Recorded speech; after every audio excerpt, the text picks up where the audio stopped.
How to deselect sources in NotebookLM in mobile. Follow this simple guide. First, open your mobile browser and search for the NotebookLM from the search bar. Sign in with your Google account if you haven't. Once logged in, open any title and tap on the sources option to view all the sources you have added.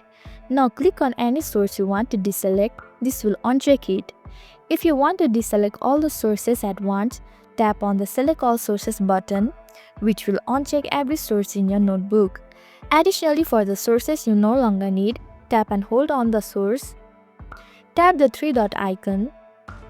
Then choose Remove to permanently remove the source from your notebook. Confirm your action.